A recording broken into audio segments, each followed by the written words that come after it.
Hello, everyone, and welcome to the DCSD Parent University webinar, Digital Safety, How Can I Keep My Child Safe Online? Thank you for joining us.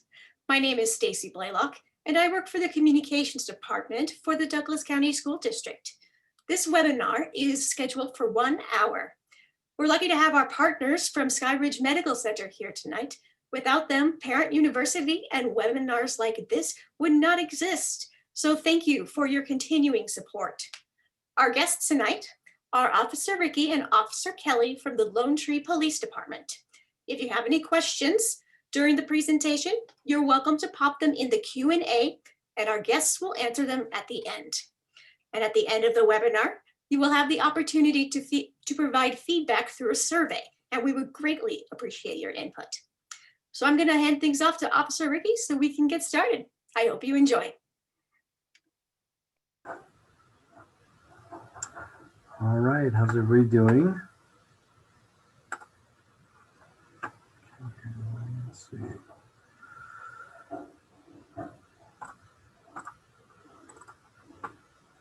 You see? Yep. All right, so I pulled up just a few small topics, top topics, if you will. First one, cyberbullying. I have a definition here. Cyberbullying is the use of technology to harass, threaten, embarrass, or target another person. It occurs among young people, kids, teens, and even into adulthood. When an adult is involved, it may meet the definition of cyber harassment or cyber stalking. A crime that can have legal consequences and involve jail time. Cyberbullying has been linked to teen mental illnesses and even suicides. There's a show on Netflix, I think it came out a year or two ago. It's called 13 Reasons Why. This show was very popular with the teens. It depicted similar issues and consequences of bullying, to include cyberbullying itself.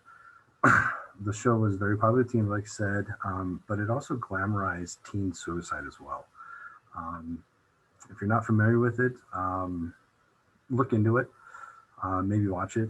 If your teen has, or if you remember hearing about the 13 Reasons Why show, it's out there, and let's face it, kids are watching it. It's on Netflix. So the next topic brought up was sexting. Sexting or sex texting is sending or getting sexual, explicit, or suggestive images, messages, or videos on a smartphone, phone, or through the internet, period. It can include nudity or nearly nude photos, selfies, which are huge, videos that show nudity, sexual acts, or simulated sex, text messages with proposed sex or references to sexual acts.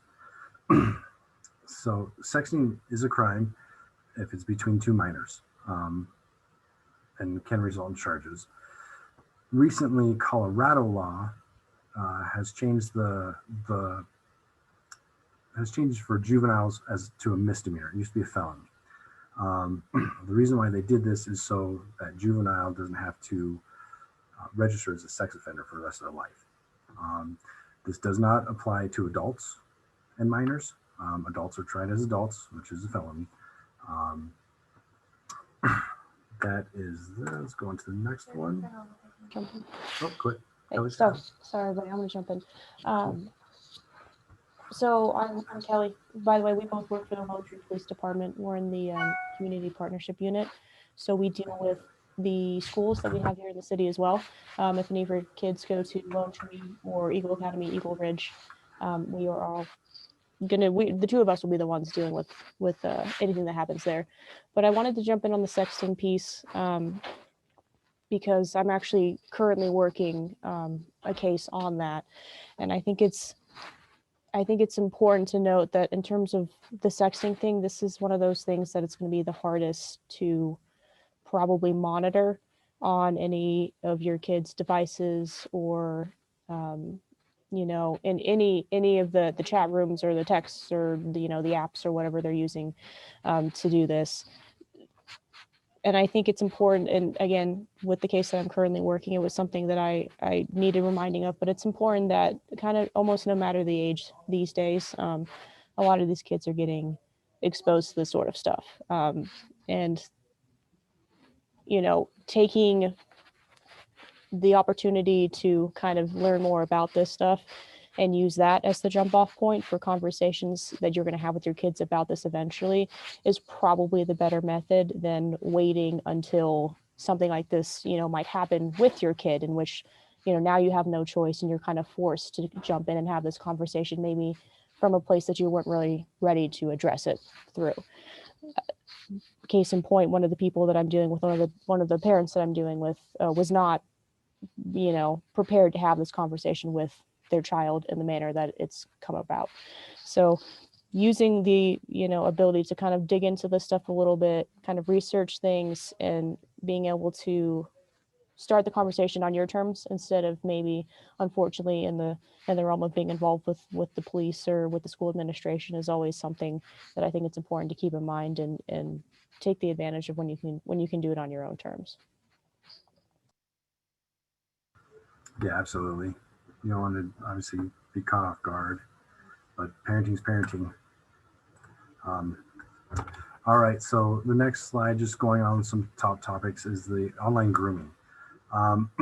This may be a new term if you haven't heard it before. Obviously it's new, but grooming is when someone builds an online relationship with a young person and tricks them or pressures them into doing something sexual. This can take, it just takes a matter of time for them to start building that relationship. It can start with a, hey, I like your selfie. What school do you go to? Stuff like that. We're here to tell you what you need to know to keep you and others safe from online grooming.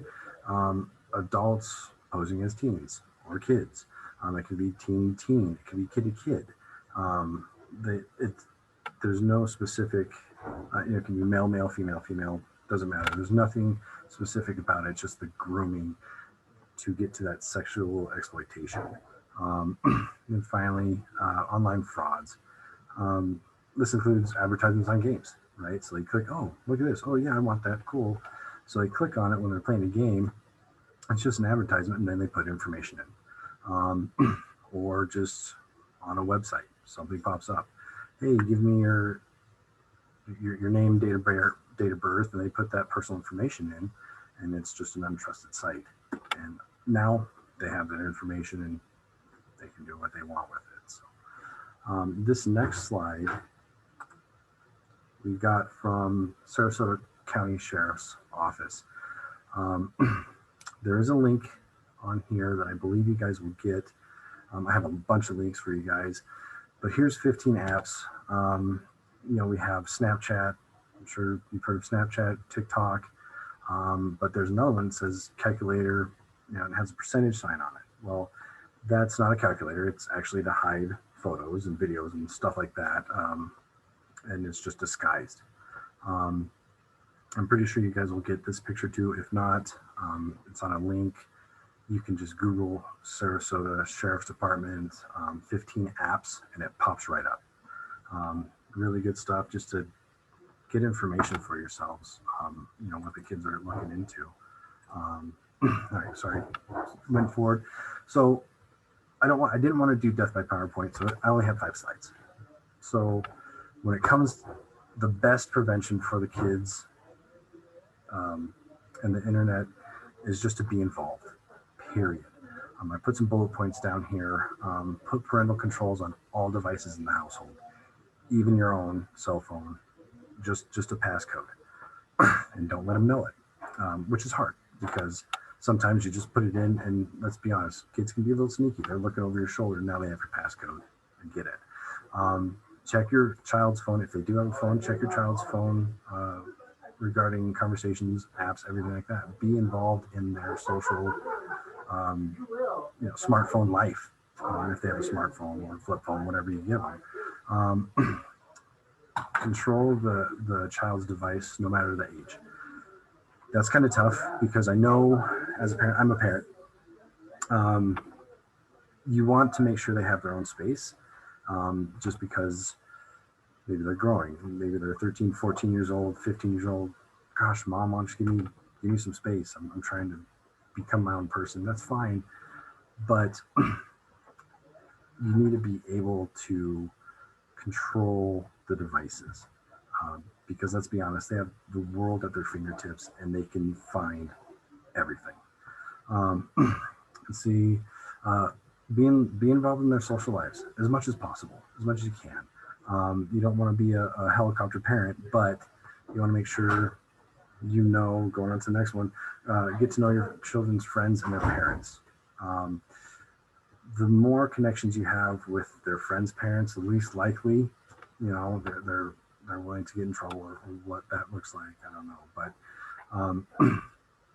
then they know that there's kind of a united front as far as parents go. Give your children resources to be knowledgeable regarding decisions online. Excuse me, I have a resource list. It has tons of links, and I think 3 or 4 of them are strictly for kids. There's one for a little bit younger kids, maybe elementary school age. There's games that they learn how to not give their information away. There's funny cartoons that they can read and still learn stuff on the internet, what they can and what they should and shouldn't do. Be honest regarding the dangers of the internet, age appropriate. If you have a 13-year-old, say there's people on there that want to hurt you, unfortunately. Have those realistic conversations the best you can with the information you have. Again, age appropriate. And then most importantly, I personally feel this is take the time for your kid, for your child. Be involved in their lives and guide them rather than order them. Kind of guide them through that responsible decision making. Because let's be honest, they're gonna do it. But if you have barriers in place, they won't be able to see it. And that's what we're trying to stop right now is they're going to explore, but if they hit a barrier, they might not try anymore. This next slide is a bunch of resources that I have. It has that Sarasota Sheriff's Office link. They had an actual, Fox 10 Phoenix had a whole article on it. There's a video on it. It's really good. The Netsmartz with a Z, that is the site that has kind of elementary school video games and videos and stuff like that to educate. There is one on here. I want to caution you. Yes, I put parents only, please, because it does get a little dark and it opens the realm of how an 11-year-old profile gets, it's so fast how predators connect to her profile. It was actually adults that set up stings and stuff like that, but it's a good watch. It's about 10 minutes, and it kind of opens some eyes to how fast this stuff happens. And then down at the bottom, I put Apple Parent Control. It just goes to the Apple website, shows you how to put parent controls on any device that Apple makes, to the best of my knowledge. And then Google and Android parent controls. My daughter has an iPhone and she doesn't have text messaging. She has bare minimum, and I control all of that with my phone. If she wants to listen to music, she has to ask me for it, and I can approve either all day, an hour, or 15 minutes, or just no. It's pretty nice to know that. You can also go through and control their contacts. You can control who they call, who they can't call, stuff like that. So it's a really good list. If you for some reason you don't get this list, I'm sure we can get an email out. Shoot me an email and I'll provide it for you. No big deal. but that is my PowerPoint. So I'm seeing that we have some questions popping up, and I want to get to that. And kind of as we go through those questions, I'm sure we'll get to touch on some stuff that I wanted to touch on. But it looks like somebody on here is saying, and I'm not going to read names just to avoid that. People can check and look if they want to. But they got on. It looks like into some trouble online, and they don't feel comfortable telling their parents. Because they're worried about like the immediate negative reactions that are going to happen. And so the question is there a quick guide or course that the parents can take to teach them exactly what to do when your child gets in trouble online? To be honest, I don't know of anything specific like that. And a lot of why that's going to be is the laws are going to vary depending on where you're at in the state that you're in. Anything federal is going to be probably a different level than what a normal teen will encounter online. But the one thing that I can say is that and we're going to go back to sexting real quick, because that's, I think, a big one of what normally happens with teenagers specifically. Obviously for sexting, again, and I'm going to hit this again, the laws have changed. So it used to be that anybody involved with images involving any sort of underage person, that was a felony. And that was obviously made it very difficult to have those conversations with kids and with parents, because parents didn't want to bring that stuff forward, knowing that like, well, technically their kid can get charged, with a felony. So that's all changed now. So now if it's a juvenile in possession of any sort of juvenile pictures or images or anything like that, it varies, but it's either a petty offense or civil infraction or a misdemeanor, depending on, the circumstances surrounding those issues. But the big thing is that as a parent, if you do find anything like that, for the purposes of images, that's something that would probably be best addressed with the police. And I know that's hard too, because a lot of times these situations are mutual to some level, and parents worry about, what happened, with both of the kids involved, if it's not just an entirely one-sided situation. But having those discussions with the police, and it's one of those things too, that if there's going to be some sort of friction happening between the two kids, that can be a resource. Just a lot of times these don't even necessarily get charged. Like the stuff that I'm dealing with this week, is there's not going to be charges involved. It's literally going to be more of a bit of a counseling session between the parents and the kids. And from my perspective, I can offer, these are the things that could happen if this keeps going on. Your kids now, which is good. So, in terms of consequences, they're not going to be like they will be when they turn 18 and that's all of a sudden a felony, and now that's actual consequences, actual jail time potentially. But being able to have the conversation with your parents to say, hey, this has happened, at the end of the day, especially as a kid, if you're that worried about what's going on and what you've been involved in online, that's something you should really bring to your parents. They can make the decision whether or not they want to go to the police, or if they think they should, or any of those things. But again, unfortunately, there's not really a direct way or like one way to approach that, as a parent. Some of it's going to be legal, some of it's not, some of it's maybe just inappropriate, especially for age levels. So I don't know of a resource that specifically you can give to your parents to have that, but I will say that there's lots online that you can go to that kind of gives you, if you wanted to, as the students, if you wanted to go and, maybe look online and see what, in terms of whatever trouble you're in, or whatever happened, and kind of see what the recourse is, and then maybe bring that with, the issues that you were involved into your parents. I would like to think that would probably help, because you could say that, what, I know that something happened. I kind of know the recourse and like what we can do about it, and hope that helps, ease a little bit of their frustration, or whatever the reaction is going to be for whatever was happening online at that point. If you have any follow-up questions, any of these, by the way, feel free to add them into the Q&A. We're going to be going through them periodically to pull stuff up. But Ricky, do you have anything you want to add to that? No, I think you covered it pretty well. I totally get it. I mean, the whole shame thing comes up, and the kids just want to bury it, and that's when the relationship with you and your kid is super important. You know, just be there and try it when an issue comes up. Try to be understanding. Um, going back to Parent 101, it's every day is a new adventure, but just try to be understanding and let them know that you know together you can get through anything. So and give them that confidence to that internal confidence and self-esteem to be able to come and talk to you about it.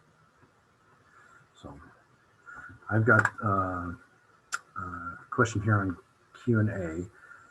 Let's see, how can I protect my kids in YouTube and TikTok? I have tried to block YouTube and it is almost impossible. So what I've done, you can, through Apple and Google/Android, you can make that website, they don't get to go to that website, period. You can control the apps that they download on the phones. If it is a smartphone, you can control, they just don't download that app, period. The alternative that I found to that is Kids YouTube. And it's just like YouTube, but it's just a certain amount. I mean, you get to set the age preference when you set it up. If there's a video that they're watching on Kids YouTube, you're like, I don't really want that. You can go through and just delete that video from their profile, and they don't get to watch that videos like that anymore. As far as TikTok goes, I know there is a parental setting for TikTok. I'm not a huge TikTok parental setting knowledge guy, but for us, yeah, you don't get TikTok. I'm sorry, you just don't. And I know that is a hard answer to give a kid, because guess what? Everybody's got TikTok. I get it. I understand. The conversation I've had is, unfortunately, there's too much unknown in TikTok, and we don't trust the app. It's not that we don't trust you, we don't trust the app.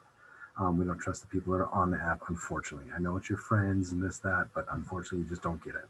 And those are those hard conversations you're going to have with your kids, if that's what you decide to do. When it comes to TikTok and apps like that, the simplest thing to do is just Google parent controls for TikTok. And they're out there. I know they are, but I don't know exactly what they cover, because we don't allow TikTok, unfortunately. So hope that helps. Yeah. So, and on that, I mean, obviously everybody knows it's possible to block and use parental settings on certain apps and certain websites. But yeah, I mean, as we all know, kids are smart. Kids are going to come up with every way in the book to circumvent those, and there's some really intelligent ways that they come up with in order to do that.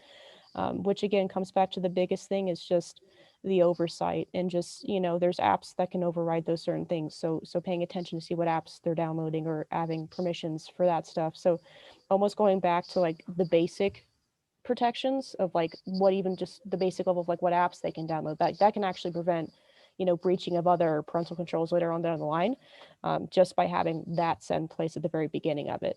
But there's things too, talking with one of the parents today, random checks, it's stuff like, at the end of the day, like the parents have purchased the phones and the tablets and the devices that these kids are using, right?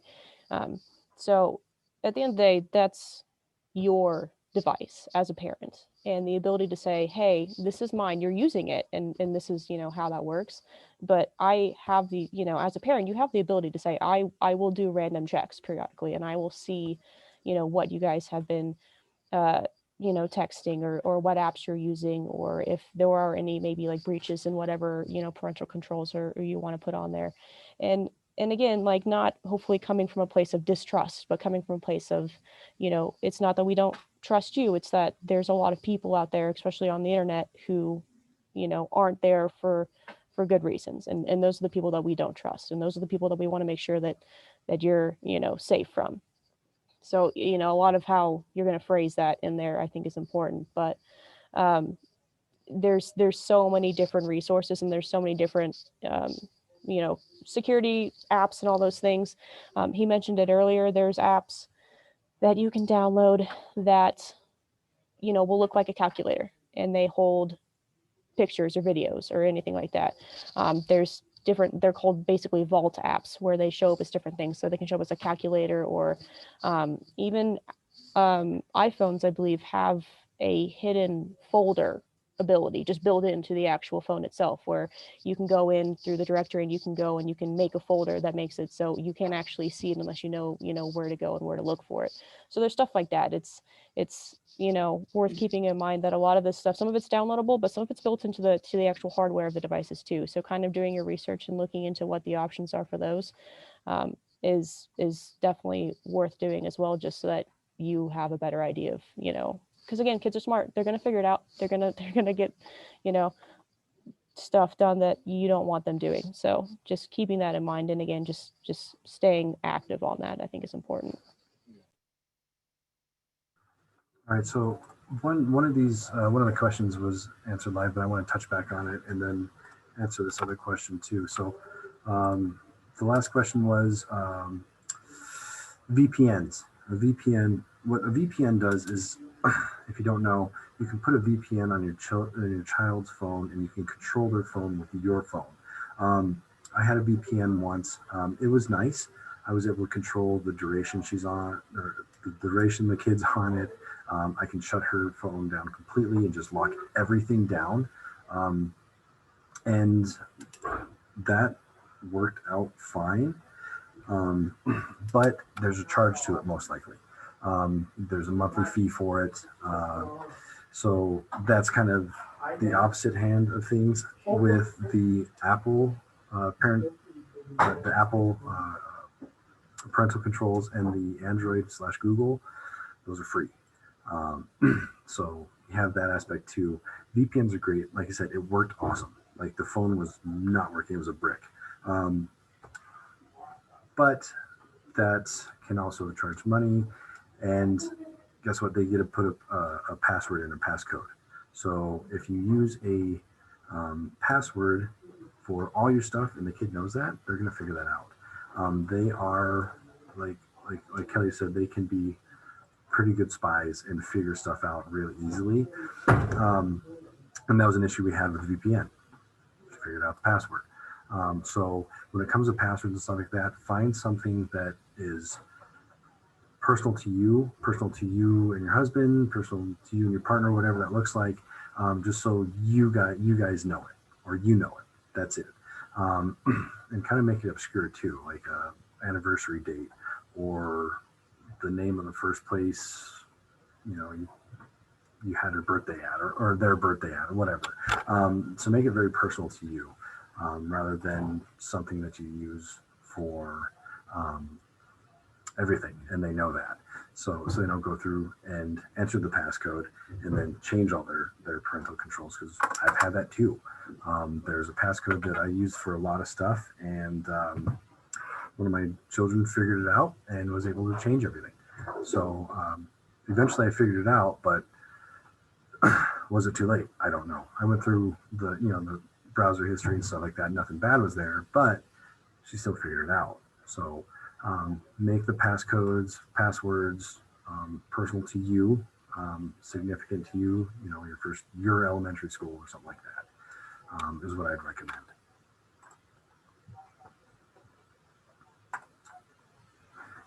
Any other questions? Are we missing any?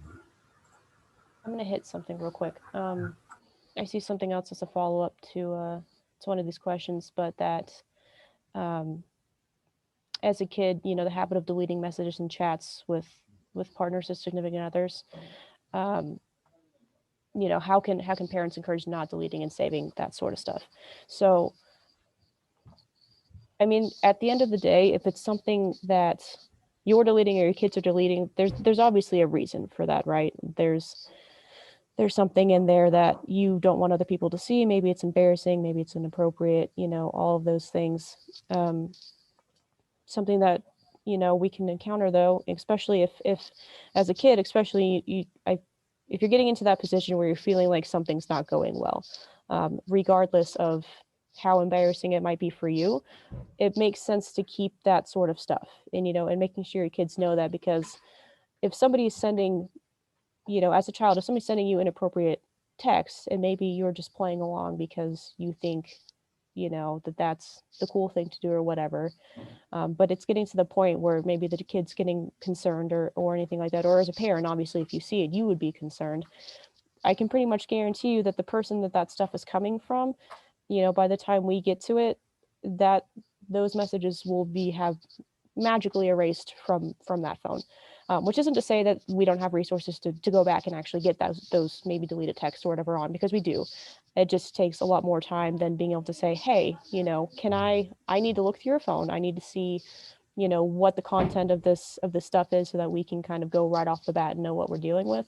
Or alternatively, now it's a matter of, hey, I'm having to take your phone and basically forensically dump it and take all of the information that might have been deleted or anything like that.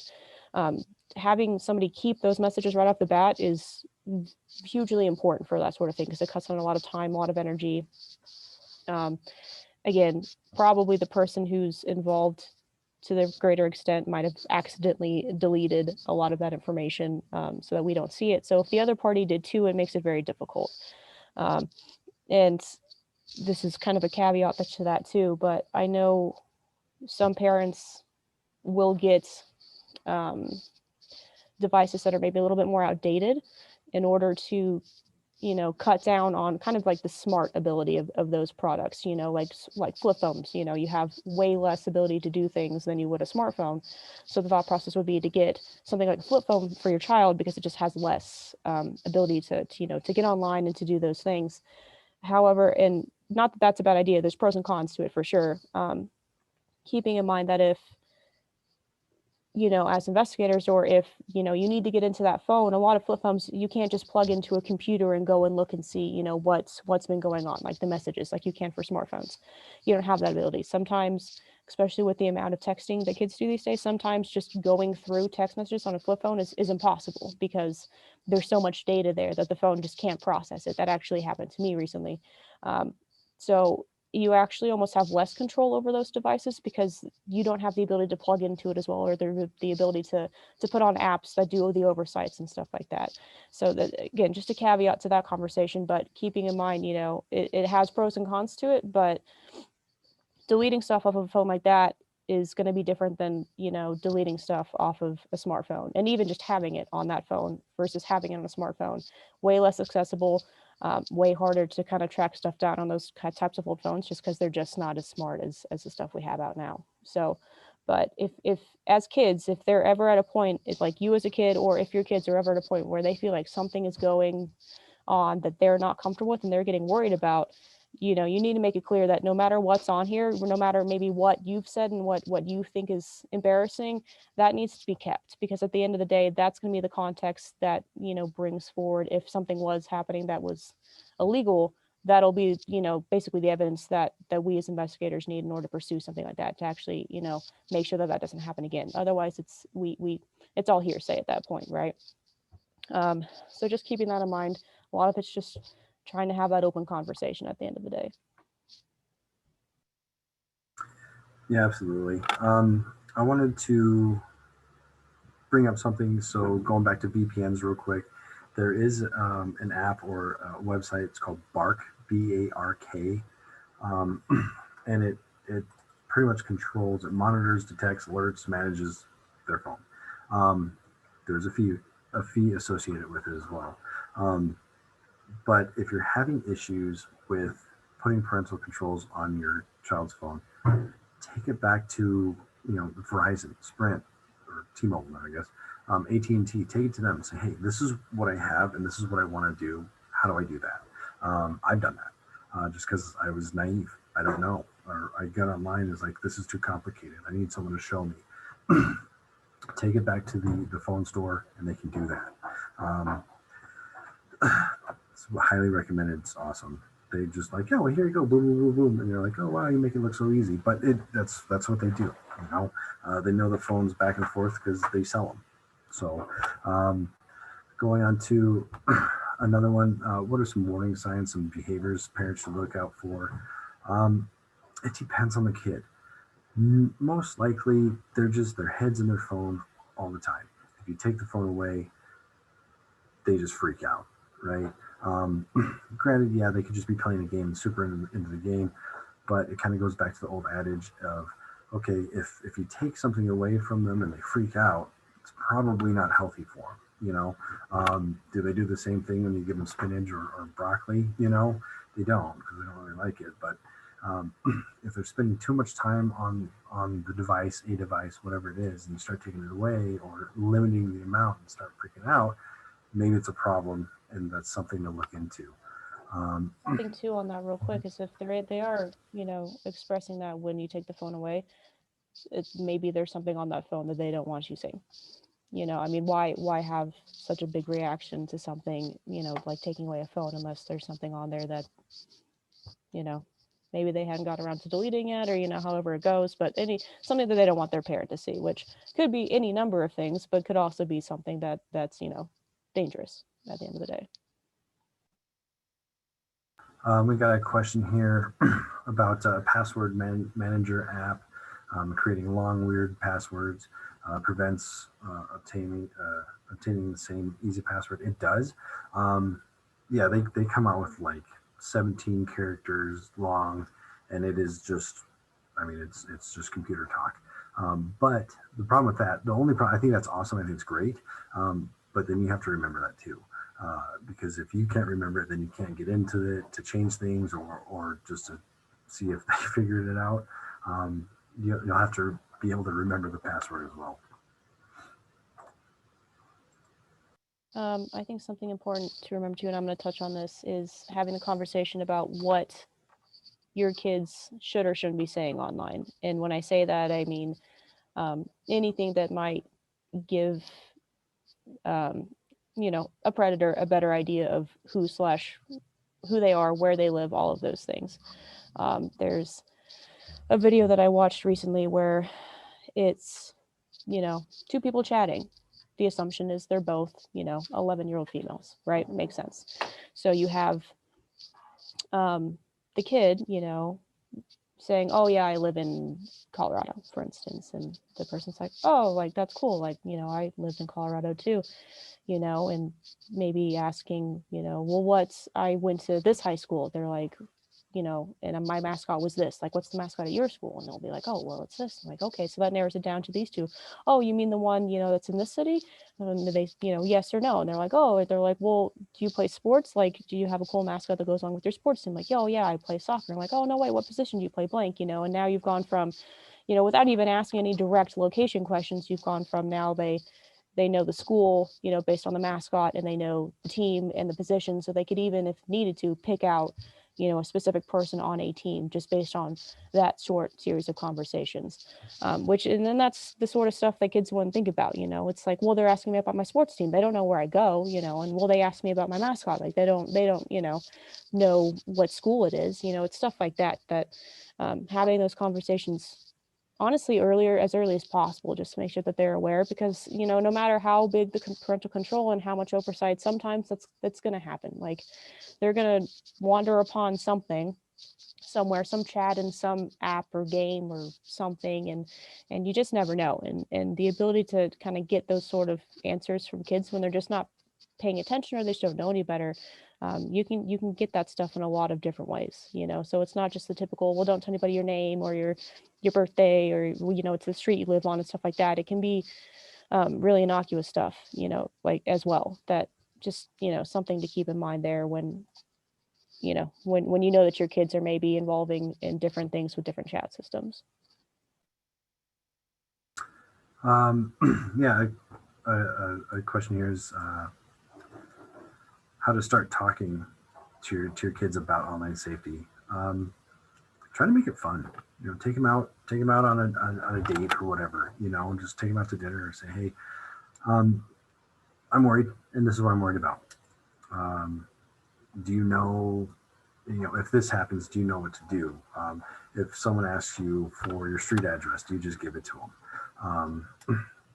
Help them start building those privacy boundaries, um, because maybe they just don't know how to do that. Maybe they just need some guidance on how to do that. Some kids are very boundary driven. Some just aren't. Oh yeah, I live here and here, and our dog's this, and the color of our house is this with a blue door. And some kids just like, yeah, no, that's none of your business. And some kids just get it, and some don't, and that's fine. But just help them create those healthy boundaries, not just in the internet room, but just kind of in life as well. That's how I would recommend it. Make it fun. Go bowling when we can, or just do something fun. Go on a hike. If you guys are into that, go sledding. Just something fun to make it memorable and really connect with your kid. That's what I would say with that. And there's a lot of resources online that, so one is Netsmartz, and that's on the last page of the slide of the PowerPoint. It turns it into a game. They have games, they have videos, and like a full season of stuff where your kids can just get on and just learn these things through the games, through the videos, and all through that stuff. So obviously if they're young enough and if that's the stuff that interests them, then you can do it that way. There's lots of resources that way. There's lots of videos and lots of other things that are informative, although I would caution that some of those videos can be very dark, kind of like what Officer Ricky was saying. So I would caution that, and just kind of know your child and know what they can handle, what they can't, because some of it can be pretty a lot. There's stuff that goes over the trafficking stuff that you can see through online and things like that. So obviously keep that in mind, that you want to keep it appropriate for your kid. But there's a lot of resources. Obviously we don't speak for any one resource or thing like that, and what I recommend is honestly just Googling, see what works best for your family. Same with everything. See what parental features work best, what security things on different things work best, and just doing some research and seeing what you guys like and what works for your family.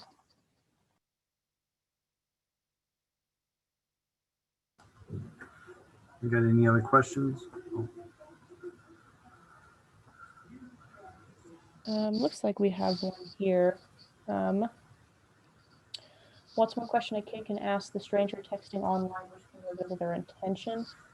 Because it's hard to avoid all messages sometimes. We lose out on good networks. Maybe there's an indirect and subtle way I can hint his or her intention, to take caution. Honestly, that one's hard. I mean, the people who do those things, they know what they're going after when they're talking to somebody, and it would be very hard to, I would say, trip somebody up online, because it's not a face-to-face conversation. There's nothing that you can just ask that's going to have like a shock value that will like immediately be like, oh, I wasn't expecting that. Again, you can be anybody online. You can say anything you want online. There's a lot to that. So I would say there's not really a good way of going about that, other than if they're, yeah, I mean, I guess if they're avoiding the question a lot or stuff like that. But most of the people who do these things, I should say, will have probably some pre-canned responses for a lot of those types of questions, because they're looking not to be suspicious. So, yeah, I don't know, Ricky. I agree wholeheartedly with Kelly, but it kind of goes in as well as to know who your kids are talking to. Get involved and look at your kids' conversations. With the with Snapchat and stuff like that, you send something out and then it gets deleted. That's a no for for me. Maybe for you too, just because you don't know who it is and everything's gone. You don't know what was sent or received. That's a tough one. It is a tough one because it could be harmless, and it could not be. But just know who they are. Maybe set some boundaries on who they can and can't talk with.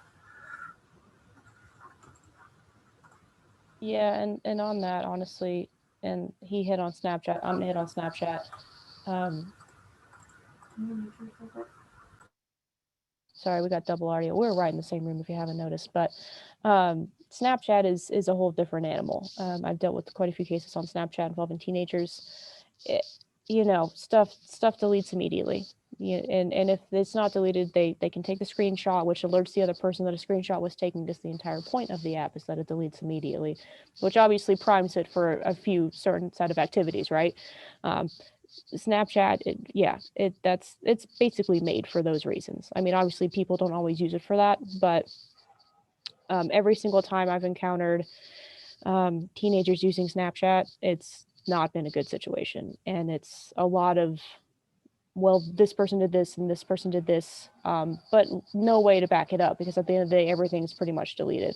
Again, there are always ways to go back and get that sort of stuff, but most of it's not going to be in any sort of practical manner or reasonable manner to go back. So I highly caution against those kinds of apps that just have the immediate delete, because again, it's obvious kind of what the intention behind that is. And I think that's probably best avoided for kids.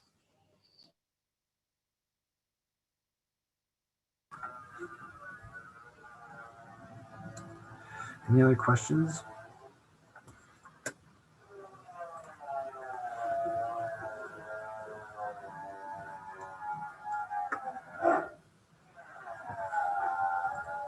We're experiencing some construction as well in the background, so we apologize for that. This is clearly not the best. Our office is not the best place to have, a Zoom meeting, but here we are. So sorry again for that. They're sawing something. We still have time for some more questions if anyone would like to pop something into the Q&A.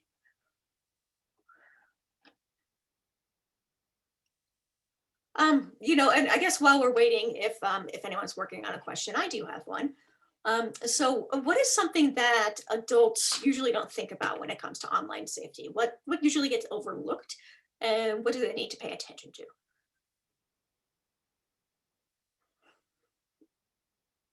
That's a really good question. I think as adults, we know exactly where our privacy boundaries are, going back to privacy boundaries. And so as an adult, we're like, yeah, we don't cross this, we don't give this information out. And I think it's the kids being naive to that.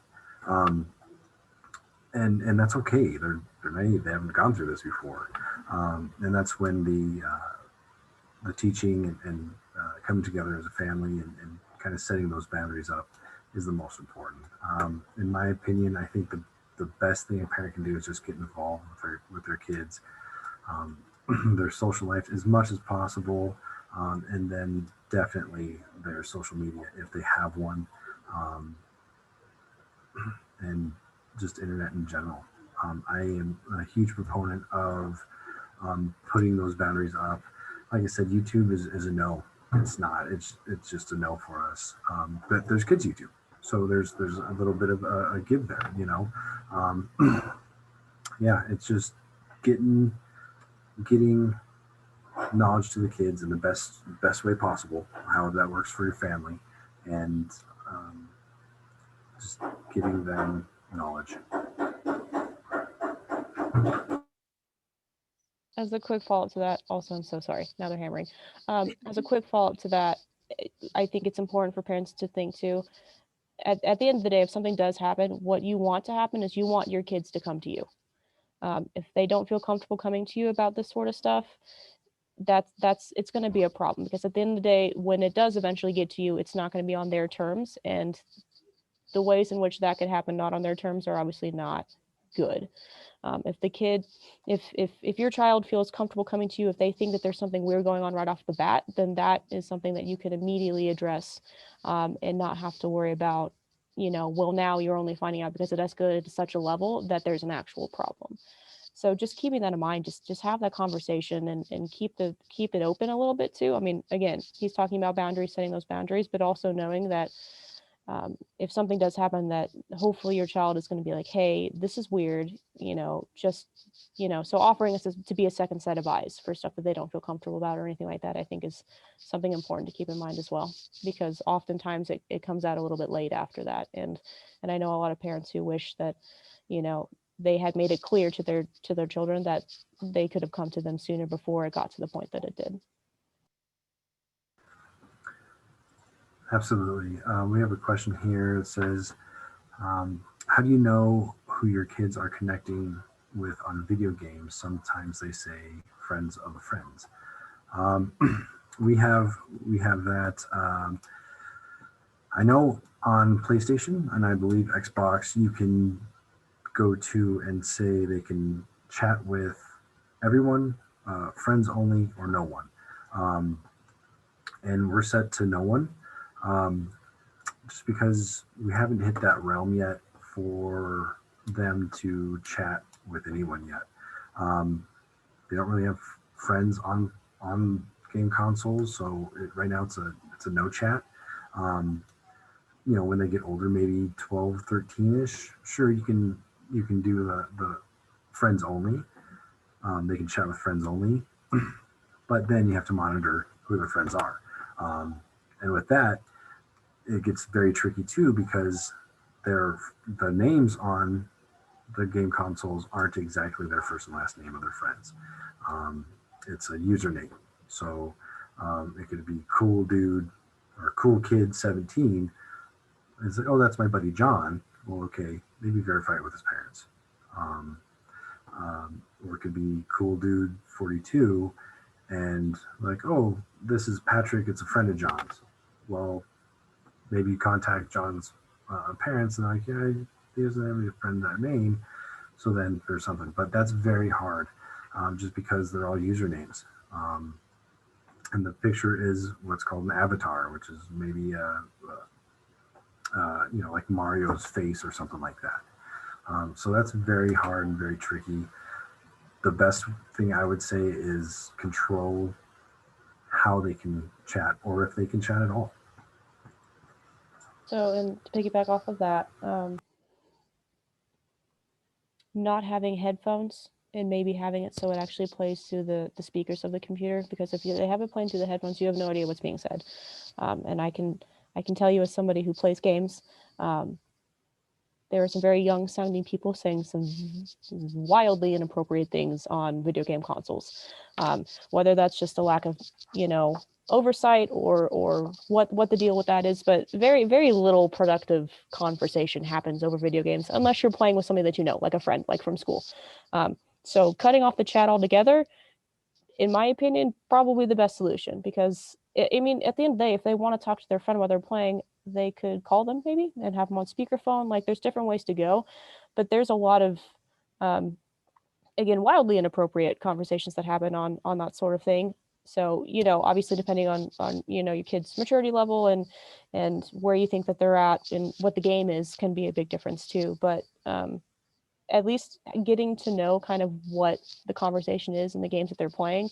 Again, having it played through the speakers instead of just through headphones, I think would be important to kind of feel out how you're going to go with that. And like you said, just vetting and making sure that the people that they're talking to, they actually know. And, sometimes you can make friends through video games. That's definitely a thing. But being on top of that and like, knowing maybe what the conversations entail and kind of just the status of that relationship, I think is important.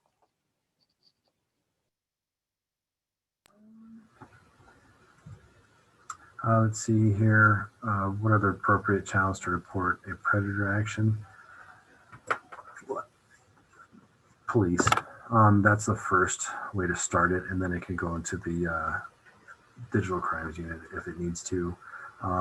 Every county has that division. Every sheriff's department does.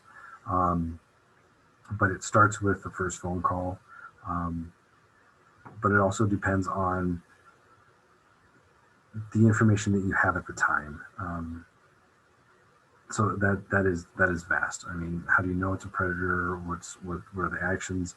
And obviously, if there's pictures being sent back and forth or requests of pictures, that's a huge red flag. And yes, contact your local law enforcement, and just start the process there.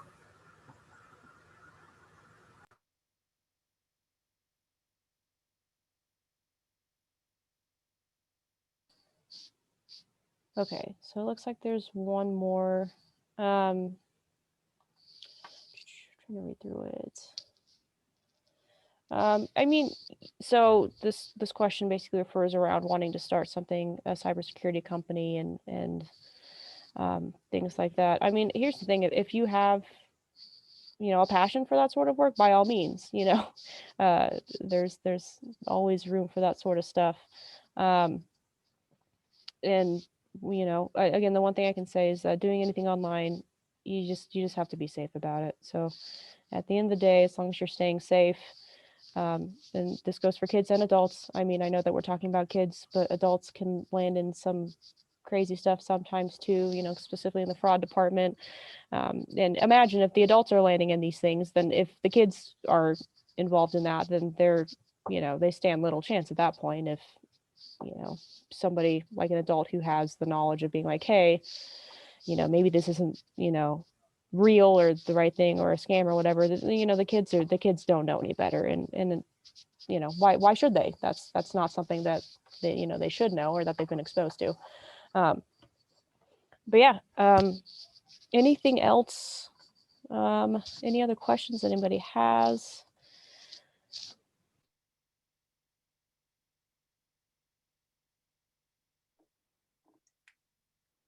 Well, that looks like a good place to wrap, I believe. Do you guys have any last words to say? Yeah, well, thank you guys for coming. Like I said, we are the SROs over in Lone Tree, the city of Lone Tree, so we deal with pretty much all the schools there. But if you ever have any questions or concerns, you can always reach out to your local department or whoever you need to, and just float the questions. If you have questions, if maybe you've seen something that's alarming to you, but you don't really know what to do with it, you can call. And officers are more than happy to talk about, what your options are, what the recourse is, if it is criminal, if it's civil, or what's going on with it. So just keep that in mind. And yeah, I hope everybody has a good rest of their evening. Yes, and thank you both, Officer Kelly and Officer Ricky, for joining us.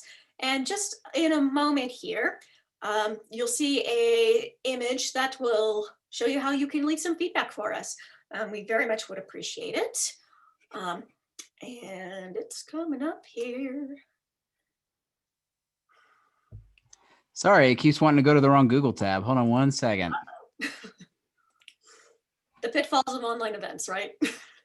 I mean, also just being terrible about having 40 tabs open, I guess. Hang with me, folks. They're not hammering behind you, if that helps. Yeah, that. Here's that. Let's try this one more time. Boom. Hooray. All right. So super simple. If you would like to, it's just through a Google form. If you would like to access it through your browser, you can type in a bit.ly. That's bit.ly/digital safety feedback. Or if you have your phone on hand and you would like to scan the QR code, that will also take you to the survey. And like I said, we sure appreciate your feedback. It's very valuable to us, especially in continuing to improve this program and to continue having webinars that you find engaging and useful and helpful. So if you would just take a moment and head to that survey right now, it only takes a couple minutes. Sure would appreciate that. And tomorrow, everyone will receive a recording of this webinar and a copy of the presentation slides. And in the future, you can always find this webinar and future Parent University webinars on the DCSD YouTube channel. We'll leave this slide up just a little bit more, but thank you again for joining us. And I hope you enjoy the rest of your evening, and we'll see you again next time.